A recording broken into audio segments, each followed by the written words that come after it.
In this tutorial, we'll be going over how to get statistics from your objects when you have multiple reference frames. In this image, I've already added one reference frame. Here, it's centered in the middle of the plant cell. If I want to add another one, I'll simply click here, turn on my visualization planes here, and let's say I want to add this one at the end of the plant cell. So I'm going to position it here and rotate the axis like so. Just a little bit closer. There we go. So now in my image I have these two reference frames. Now when I go to the spots object, I click on the statistics tab, I go to specific values, and we go to position reference frame.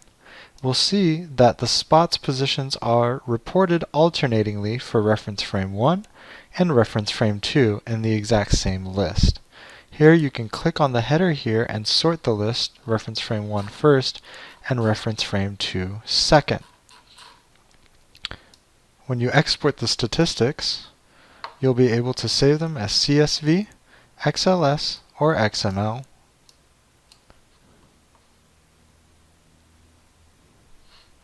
And once the statistics are exported, you'll see that you have the same field that you did before, reference frame 1, and then reference frame 2. So you'll be able to get those statistics for all your spots. You'll see that the spot IDs also repeat themselves. So you'll have the same spots listed twice in this list, once for reference frame 1 and again for reference frame 2. Thank you.